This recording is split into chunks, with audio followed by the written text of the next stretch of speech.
What is going on? Welcome to No Chill Promos. How y'all doing? Hope you're having a blessed day as always. And before I get into this review for Monday Night Raw, for the first time ever, as I'll do a quick shout out to all the subscribers to the channel and to the followers on Rumble. Still at 114 subs. Almost got like over like 19k views on the channel. It's just fucking crazy to me. Thank you guys. And I did a poll in the community tab a few days ago if you guys wanted me to start covering Raw. Unfortunately, it was like fucking like around like over 75% said yes. And I'm like, God, like damn it. Shit, so here I am. This is the first fucking Raw I watched after that garbage, overrated, horrendous fucking pay-per-view that was Wrestlemaina 40. Alright, so going into this, I don't know probably what's been happening on this show because I particularly didn't care. I have not been watching, like I haven't been watching Raw, SmackDown, or any of the fucking pay-per-views. Alright, start off. See fucking people coming into the arena, whatever, fucking Gulta. Alright, who else? Fucking Alpha Academy and fucking I guess you got Perk Gable, Chad Gable, fucking with the Creed brothers. You got their own stable now and shit. But start off the show, fucking Seth freaking Rollins. Like this fucking guy, man. Like, how am I supposed to take this dude seriously when he continues to fucking dress like this, man? Like, it's already bad enough, like, people clown on him for not having a gimmick, which is true. And the best thing he's done is, like, the whole Messiah gimmick, like, with, what was it? Authors of Pain and Austin Theory and shit like that. Fucking Buddy Murphy. That was the best shit he ever did. But this fucking Rollins, I don't, what? Like, he has more personality in his clothes than he does his promos, right? Because, you know, comes out, does the whole shit of, like, I am a visionary, I am a revolutionary, I am Seth freaking Rollins. You know, I will say this, you know, the crowd does pop, obviously, because it's a cheap fucking sing-along theme song. You know, it's not hard to get over with shit like that, but yeah, got fucking Seth Rollins in his fucking Chronicles of Narnia referee outfit, cutting his promo and shit. We get fucking CM Punk and Drew Mac coming out, and this fucking segment was like over, like, it felt like over 20 minutes. I'm just like, God, this shit's boring.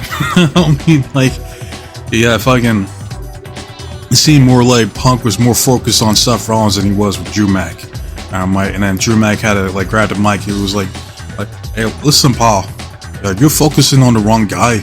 All right, you should be focusing on me, the guy you've been fucking over for the past few months, which is 100% true. But I was expecting more from Drew Mac. Like, I want him to go in on fucking CM Punk, and I don't know how their promos have been. People have been saying that this is like the best shit that's been going on Raw, besides from like the white sick shit. So I'll have to take it for face value, you know what I mean? So, but I was expecting more from Drew Mac. I'm like, let me like go in on this dude, man. They're like, just look at him. Like look at you, look at him. Cause says some shit like, hey Punk, I'm gonna kick your ass worse than Mickey Gall did in the UFC. And you know why? Because you haven't been focused. You've been more focused on the ladies down at NXT than you have been your own wife. I'm gonna send your punk ass down to NXT after I kick your bloody head off. 1, 2, 3. Some shit like that, but I just thought that the whole segment just felt lackluster and went on for too fucking long. That's my opinion. So I don't know how you guys felt. Hope you guys enjoyed it more than I did. Next we see the Judgment Day backstage. And a few things that caught my eye here is, why the fuck is JD wearing a man purse? And why is Carlito back there? Like, how do you make Carlito not cool? That's not cool. Alright, so yeah, like that's all I gotta say about that fucking shit. I I don't know what's going on here. We keep it moving. Apparently he's gonna have a match with fucking Mr. Main Event Jey Uso. Yeet. So that comes later on. But move on to I guess the first match of the show, and that's the Creed brothers under the guidance of Chad Gable facing Otis and Akira Tozawa from Alpha Academy. As far as the match itself, I mean, nothing really happened. Got Creed brothers getting the win, as they should, because they are the better tag team, and it's not even close. And speaking of Judas Creed, I gotta watch this match on the recent Bloodsport event. I gotta watch the show so I can do a review later on this week. Yeah, I gotta check that out. But yeah, Creed brothers go over. Fucking Maxine comes into the ring, fucking slaps Chad because she has enough of his bullshit. Then the White Six comes out to save Maxine. And I'm like, when the fuck did Dexter become a dreadhead? Like, oh, that's crazy. Like, I expect this dude to do a fucking swanton bomb off the fucking turnbuckle, man. But they hit choke slams on the Creed brothers. Eric Rowan hit like a fucking running body splash on packed their asses up. And Nikki Cross did like a diving crossbody on Chad Gable as well. So, Bob, my initial reaction to the White Six. This is my first time really seeing these guys. Is I'm like, well, for one, it makes me miss Bray Wyatt. You know, I was like, man, this shit sucks. You know what I mean? Like, this shit would be so much better if fucking Bray Wyatt was here, man. I think that's the biggest takeaway. Is like, I look at these guys, right? And I just think, like, they're missing that main event presence. You know what I mean? They don't have a real, like, definitive leader. I know you got Uncle Howdy, but, like, all he did was go out there and just laugh. Like, come on, man. Like, I don't know, man. They could be doing better with the White Six. Like, so far, I'm not that impressed. I gotta be honest. But now that I'm watching Raw once again, we'll see how shit develops with the White Six. Alright. We move on to another backstage segment with the Judgment Day. And you got Rhea and Dom talking to Carlito looking like a dumbass again. But at least you got Rhea, looking sexy. I forgot to mention that earlier. She was good tonight. Or was looking good tonight. So, but yeah, that's about it. Fucking move on to the next match. And that's Sheamus going up against the top dog, Big Bronson Reed. And this was a decent match, honestly. I wish it would have went longer. Both these guys can work. If you feel Sheamus is underrated, I don't blame you. And Big Bronson Reed, I already know this man can work. I've seen his work in Japan and in TNA. He can go, all right, especially for his size. And I guess the spot of the match was when he did the white noise, the avalanche white noise from the top turnbuckle. That was sick. That was a good visual. But yeah, Pete Dunne ends up coming out. The Bruiserweights, I guess, I don't know. It's like, is he on Raw? Is he on NXT? What the fuck's this guy doing? But he comes out, hits fucking Sheamus with Shillelagh. Fucking Bronson Reed takes advantage, gets the win. And I guess fucking I don't know what's been going on.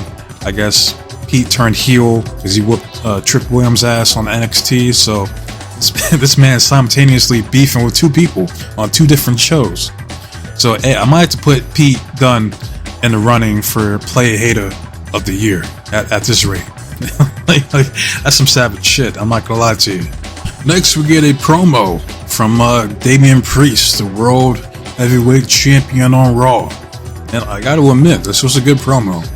Like, only criticism is like, why couldn't he say that to Gupta's face? Like, this show clips of last week, and apparently Gupta called Damian Priest street trash. Alright, so I guess that's what the whole premise of their beef is, besides, Gupta want to be the World Heavyweight Champion, right? Like, they're both in the same building tonight, so why couldn't Damian Priest gone out there, called out Gunther, said the same shit he said in that promo to his face, and then they could duke it out? But I digress. Alright, I still enjoyed the promo that Damian Priest cut. And do I believe he's going to retain at SummerSlam? No.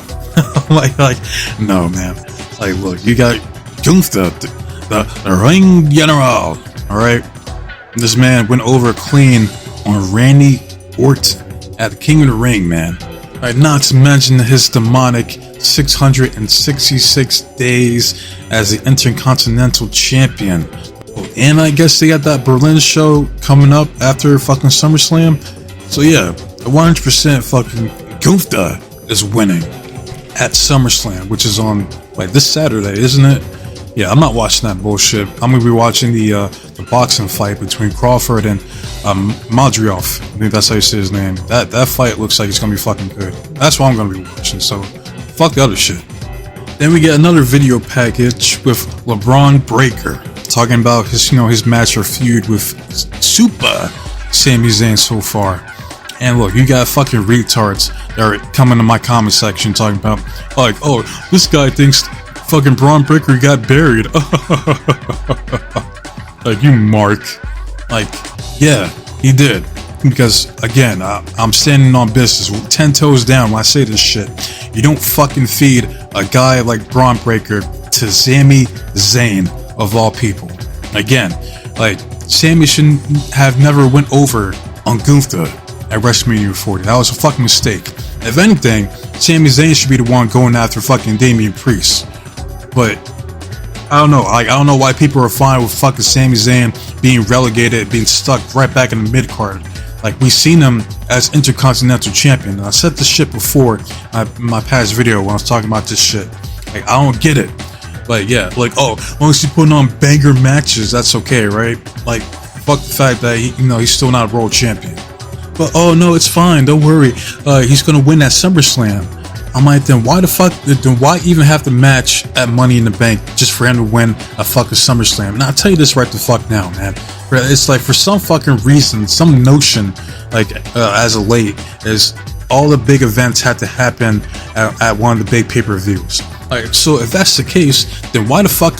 What's the point in watching the smaller pay-per-views, like with your Money in the Banks, your Backlashes, your Fastlanes, all that other bullshit?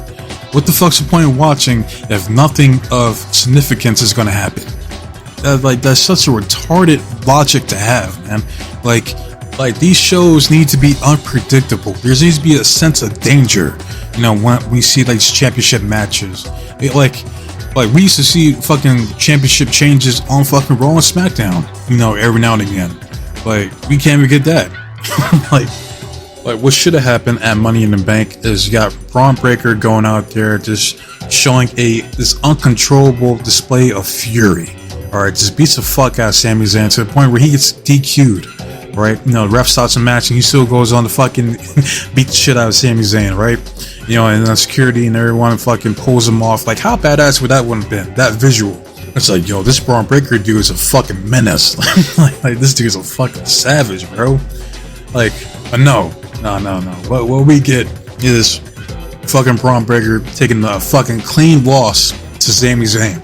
Yeah, because it's too soon to take the title off of Sami. Well, you should never put the title on Sami in the first fucking place. Fucking idiots. And not everybody needs to go on a fucking long title reign. Like, Sami Zayn had his moment in beating Gunther. That in itself is the feat. He ended the longest fucking Intercontinental title reign in history. He doesn't need to go on this fucking year-long fucking reign as the Intercontinental Champion. Alright? He's not gonna elevate the title more so than Gunther did when he was a champion. It's not gonna fucking happen. Alright? So he needs to do the right thing and drop the belt to fucking Braun Breaker at fucking SummerSlam. And you know what fucking needs to happen? No, you don't want me to say shit like Braun Breaker is buried. Alright, what you do is you run the match back right at SummerSlam. Just have fucking Braun Breaker spear the fuck out of fucking Sami. That's it. Just one or two spears. Really, one. I will preferably see one spear. Fucking just kill Sami. 1, 2, 3. Fucking your new Intercontinental Champion, Braun Breaker. That's what the fuck needs to happen. And I don't want to see that whole 50-50 booking. Oh, let me get my Blue Thunder Bombs and Helluva Kicks in. Like, no, fuck that shit, man. Like, I apologize for going on a tangent, but this shit just pisses me off, man. That's how fucking stupid people are, man. But getting back to Raw, alright, we got the next match between main event Jey Uso versus Carlito, who is no longer cool. Alright, which, that's not cool.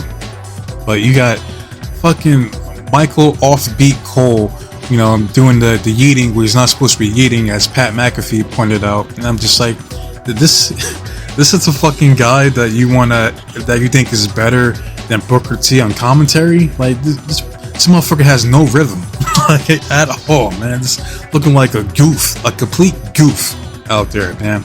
Hey, whatever, teach your own, I guess. Yeah, as far as the match itself, fucking nothing really happened, fucking, except for, Jey Uso spearing fucking apple chunks at a fucking Carlito. So, yeah, fucking Carlito, man, this poor guy, man. This man came back just to become a jobber. Oh, well, I mean, we move on, alright? And we get a backstage segment with Selena Vega. I guess she was talking about the shit that's been going on with this newly formed stable with Sonya Deville, Zoe Starks, and Shayna Baszler. And I seen someone call them the stud line. That's fucking hilarious. Like, look at these studs out here, man. That's whoever came up with that is fucking genius. That's funny as shit, man. I'm gonna use that. So Selena Vega was talking about the stud line, all right, and then they come out, they fucking confront her, and fucking Shayna Baszler fucking attacks her arm, and you got Lyra Valkyria, fucking Kaden, and Katana Chance come out to help her. I'm like, where the fuck were they at like 2 minutes ago? You know what I mean? Like, yeah, nice for them to show up after the fact, you know what I mean? Then we move on to the next segment of Kathy Kelly, looking fine as hell, interviewing The Miz, who announces he's going to be the host for SummerSlam. Who gives a fuck? like, honestly, who cares that The Miz is going to be hosting SummerSlam? Then R-Truth shows up doing the same shit that he's been doing since like 2011. Alright, like, yeah, I don't care about this segment. Fuck this shit. Alright, we move on. Then we get a match between Karrion Kross versus Xavier Woods. Alright, and I guess like the whole story between these two is that you got Karrion Kross trying to break up the New Day, which I hope he does. I want to see the New Day break up because I've never been a fan of the New Day. And not to mention, the best member of the fucking group, Big E, isn't even there. Unfortunately, he's so injured. And it sucks because I miss Big E. You know, hopefully we get to see him back in the ring, you know, sometime in the near future. But if not, it sucks. It does. But yeah, New Day need to split up, man. It's over. And plus, I want to see the SOS Kofi Kingston, you know, back. The SOS, lead the shoulder, lead the fire. That's fucking decent. I want to hear that shit again. You know, I want that fake Jamaican Kofi Kingston back, man. Fuck this shit. Fuck New Day. But yeah, but you got Karrion Kross looking like Triple H back in 2003 for some fucking reason. Cuts a promo talking about, you know, supposedly fucking Kofi Kingston got injured over at the Super Show in Japan. And yeah, people want to say this retarded shit like how the WWE is hotter now than ever. But yeah, they couldn't even sell out a full fucking venue in Japan, of all places, one of the hottest markets for wrestling, and they couldn't even get a full house over there.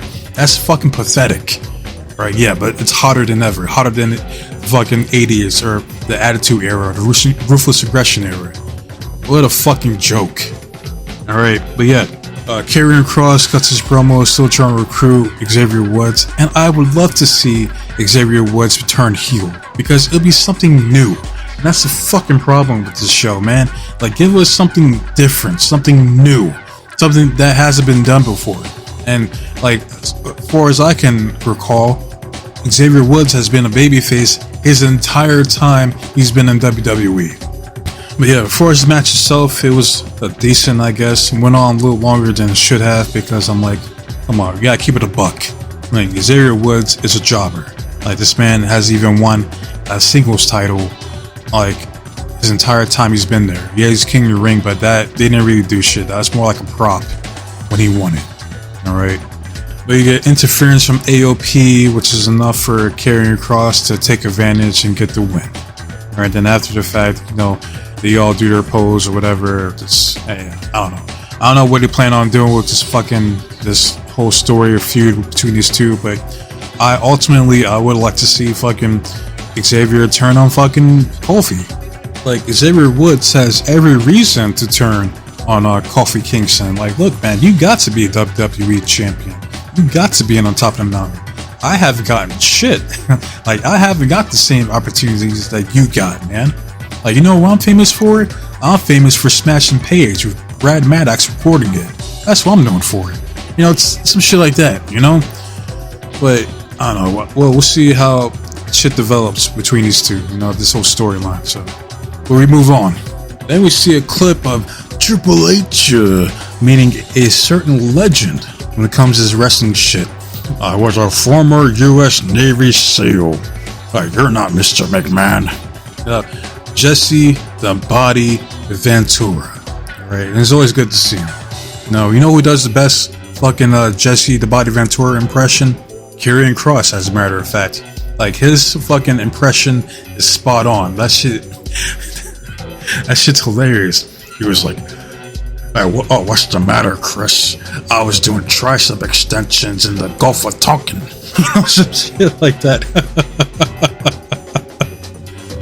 But yeah, man, it's good to see Jesse. I forgot he's like the governor out there in Minnesota. So yeah, but move on to the next segment.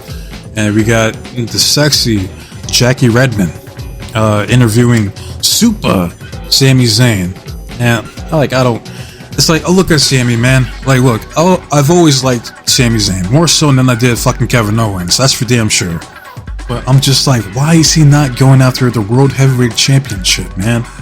Like, whatever. But yeah, he's talking about basically he's doing he did like a comedy show before he whooped Braun Breaker's ass at Money in Bank, and he's gonna do so again this fucking week before SummerSlam. Whatever, man. And he has a match with fucking Dominic Mysterio tonight. Like, I don't fucking care, man. So move on. Fuck this shit. But while fucking Sami Zayn and Dominic Mysterio are making their entrances, we get a segment with the current Raw Women's Champion, Liv Morgan. And I guess she's on like some like spiteful, crazy bitch X shit with burning fucking Dominic's fucking like merch and t-shirts and all that shit. And just basically saying that Dominic's a cuck to Rhea Ripley. And come on, they're not fooling anybody, man. Like, look, what's likely gonna happen at SummerSlam is Dominic's gonna turn on fucking Rhea, because I believe Rhea Ripley is not 100% yet. So they needed her for the story, so they're bringing her back for her to do the job to Liv Morgan. You got Dominic turn on Rhea Ripley, and you have Liv Morgan retain at SummerSlam. That's what I predict is gonna happen. Alright. But we move on to the match between fucking Sami Zayn and Dominic Mysterio. Nothing special. And I'm looking at Dominic, and he has improved since I first seen him. From when he was getting his ass powerbombed by Roman Reigns from inside the ring to the outside. Remember that clip? There's been so many memes from that shit. But yeah, from that Dominic to this Dominic tonight, there has been a significant improvement in his work. Right, the only thing Dom really needs to do is just bulk up, man. All he has to do is just get ripped. You know, if he had that aesthetic, that build that, you know, even Eddie Guerrero had back when he was in WCW, because he was so shredded back then. If he looked like that now, like, yeah, I could see him like, yo, push Dominic, 100% push this man. But yeah, that's the only thing Dominic needs to do, man. But yeah, this match, like, I didn't care for it. I'm like, there's no fucking way that Sami Zayn is gonna fucking lose. So you get JD and Carlito coming out to try to help Dominic. Then main event, Jey Uso comes out for the save to help Sami Zayn. Then you have Braun Breaker come out, but he gets his ass whooped by Sami Zayn. And this man did a pretty big botch here, because what was supposed to happen was Sami was supposed to do the haluva kick, and fucking Braun Breaker was supposed to like flip outside the ring, but he couldn't. Man couldn't rotate, so fucking Sami had to help him out there. But yeah, they botched that shit, 100%. I think that's more so on. I think Braun was a little too far from the ropes, but hey, shit happens. But now we move on Right, and then you got Lyra Valkyria teaming up with Kaden Carter and Katana Chance, who end up standing out there for. God, always wonder when I see shit like that, like, is there like a shitload of fucking like ads and commercials throughout this fucking show? I wonder, like, how long do they have to stand there, like, out there to ring? Like, that shit has to be fucking awkward. You know what I mean? But yeah, you have fucking Rhea Ripley cutting a shit promo. And I say that because this woman, like, they recorded this woman saying, like, this Saturday at SummerSlam, instead of saying at Saturday or this Saturday, she said Saturday. And I shit you not, go back and look at that shit. Like, I wish I could upload it, but most likely it'll get taken down due to copyright. So that's why I had to deal with these fucking still images as it is. But this woman said Saturday, not Saturday. Like, holy fuck. Like, this shit. Oh, yeah, I know Rhea Ripley's not good at promo, but hot damn. Like, yeah, like, she said basically it's fucking, Liv's fantasy is gonna come to an end, which is not. Like, come on. Liv's gonna retain here. You know, she's gonna keep showing off her cupcakes, and fucking people are gonna lose their minds. Or grown-ass men are gonna lose their minds, acting like Liv Morgan's like the hottest chick that's ever fucking graced the WWE. Alright, but we move on to the match with Lyra, Kaden, and Katana against the Stud Line. I'm sorry, that's so funny. But yeah, this crowd gave two fucks about this match. They were fucking dead as fuck for this entire match. Alright, but you got the Stud Line getting the win. Fucking Zoe Starks hits her finisher on Katana Chance. Then we get the return, of Damage Control, aka Birth Control, as I like to call them. So they're gonna set up a feud between Birth Control and Stud Line, and the crowd does not care. All right, look, I'm not shitting when I say this. The crowd literally did not give a fuck about this segment. So, but we move on. Then we get a promo segment from the Ring General, Gunther. Alright, and I enjoyed this promo from Gunther. Alright, basically because he was talking shit about Finn Balor.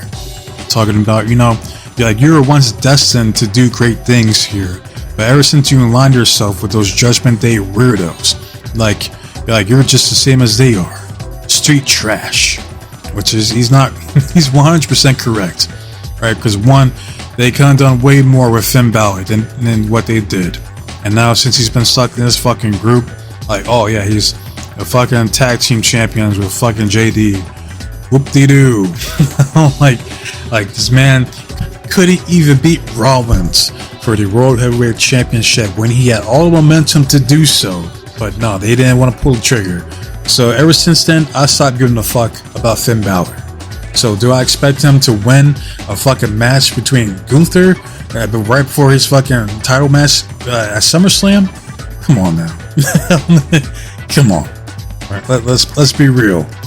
All right, so yeah, there's no fucking way I could get invested or suspend my disbelief that Finn Balor totally has a chance of beating Gunther tonight. The fuck out of here. Yeah, we get the match between Gunther and fucking Finn Balor. I mean, it was okay. Again, I couldn't get into it. Like this match had taken place under different circumstances, to where like Gunther doesn't have like all the momentum in the role to possibly beat Damian Priest for the World Heavyweight Championship at SummerSlam. That's a different story. But like again, like I can't. There's no fucking way. I'm like they're not gonna have Finn win here. So fucking Gunther goes over, puts fucking Finn Balor to sleep. You know, has that shitty sleeper hold for like a good 5 minutes, because that's how long it took for Damian Priest to come out there for the save, and that's how the end of the show. Get fucking Damian Priest and Gunther fucking brawling, and it looked pretty shitty. So yeah, that was Raw. So yeah, overall, I thought Raw was boring as shit. Like this shit's painful, man. There's times where I try fighting not to go to sleep, man, of how boring this shit was. Like, 3 hours is too fucking long. So hopefully when they fucking move to Netflix next year, that they cut it down to 2 hours, man. we shall see. But yeah, I don't want to make this video too long, but I'm pretty sure I covered pretty much everything that happened on this fucking show. So with that said, I want to hear from you guys. How did you guys feel about this week's episode of Raw? Did you enjoy it? What was your favorite moment, your favorite match, or do you think that shit was boring, boring as fuck? And it's like what? And you're just thinking to yourself, like, why am I watching this shit, man? So let me know in the comments. But love it, hate it, comment, subscribe to the channel. It's all the same to me. Again, I just want to see the engagement and feedback from you guys.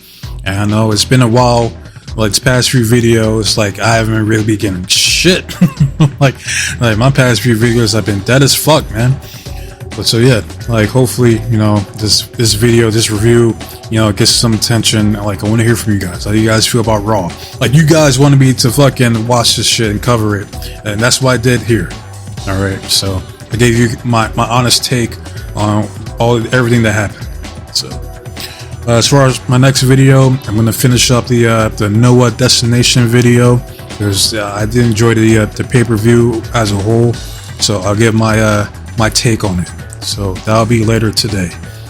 And I'm still trying to figure out how I want to do this the 2K23 gameplay shit, because like, I don't want to go live, because like, again, I'm not trying to go live for like 2 viewers, with one being like a fucking bot or whatever. So I'm still trying to figure out how I'm going to do this shit. So I do want to do some type of commentary with like the roster. But yeah, I'll figure something out. But I waste enough of your guys' time. So with that said, be safe, be blessed, and take care of yourself. And if you watch this video or any of my videos in its entirety, thank you from the bottom of my heart, man. You guys are the real ones, the real heroes. All right, but I'm out this bitch. Till next time, adios.